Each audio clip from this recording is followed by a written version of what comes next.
भ्रष्टाचार की भेंट चढ़ चुकी हैं। और तीसरा, आयोजन के मंच पर दो झूठे नेता एक दूसरे की झूठ पर तालियां बजाते रहे और मुंगेरी लाल के झूठे हसीन सपने गढ़ते रहे कि किसी तरह से मध्य प्रदेश की समझदार जनता भ्रमित हो जाए। मध्य प्रदेश के 8.5 करोड़ लोग प्रधानमंत्री के भाषणों के झूठ और शिवराज सरकार की जनता से लूट का जवाब जानना चाहते, और उसके 5 पहलू लेकर मैं आपके बीच में सिर्फ उपस्थित हूं। प्रधानमंत्री ने 18 साल के वोटरों की चर्चा की।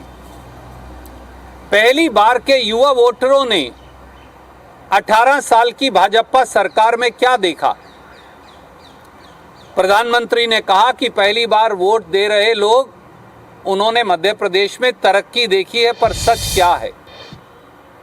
मध्य प्रदेश के युवाओं ने पिछले 18 से 20 साल में व्यापम घोटाले में 23 प्रकार की भर्ती परीक्षाओं में 1 करोड़ नौजवानों के भविष्य को बर्बाद होते देखा।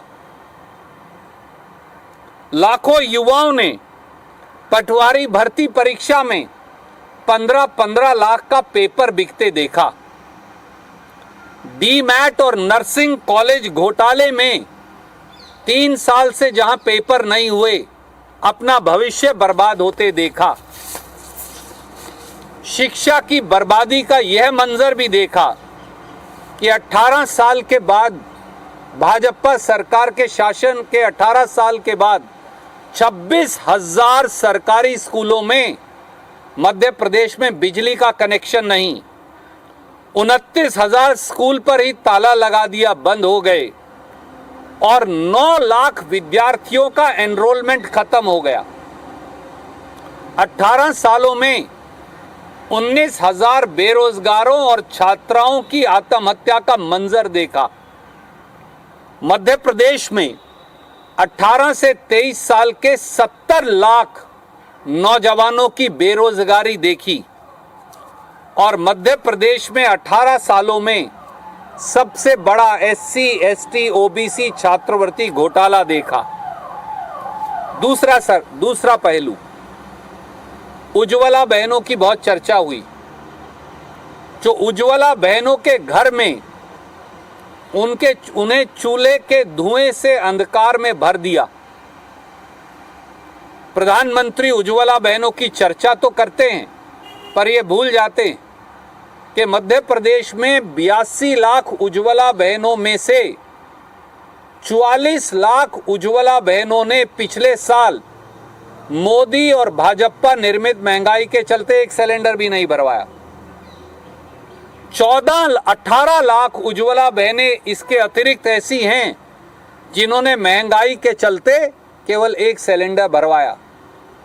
यानी 82 में से 62 लाख उज्ज्वला बहनों के घरों में धुआं भर के आप उज्ज्वला बहनों की बात करते। आयुष्मान की बड़ी चर्चा हुई, प्रधानमंत्री ने उसकी तारीफ की। शायद CAG की रिपोर्ट भी पढ़ लेते, क्योंकि CAG की रिपोर्ट में प्रधानमंत्री जी, मध्य प्रदेश में बताया गया कि कोविड के दौरान शिवराज सरकार ने मुर्दों तक का इलाज कर दिया। किसानों की आमदनी की चर्चा हुई। आमदनी नहीं हुई दुगना, दर्द हुआ 100 गुना। गेहूं की चर्चा हुई। काश अपने खुद के मध्य प्रदेश से आने वाले देश के कृषि मंत्री से ही बात कर लेते। Parliamentary standing committee on agriculture ने कहा कि मध्य प्रदेश देश के 4 राज्यों में से एक है जहां 2015-16 के मुकाबले किसान की आय कम हो गई, और मध्य प्रदेश में अब किसान की आय 23 रुपया प्रतिदिन है। ये हम नहीं कह रहे, ये उनकी सरकार कह रही है। एक तरफ करोड़ों का आयोजन हो रहा था, दूसरी तरफ हजारों किसान अपने कपड़े उतारकर अर्धनग्न प्रदर्शन निमाड़ के अंदर कर रहे हैं, क्योंकि मुआवजा नहीं मिल रहा, फसल नष्ट हो गई।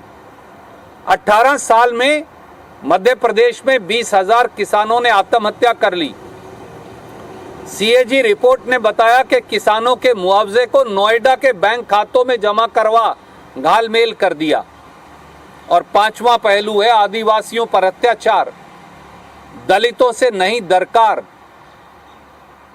और ओबीसी हकों का बंटाधार। ऐसी रही शिवराज सरकार।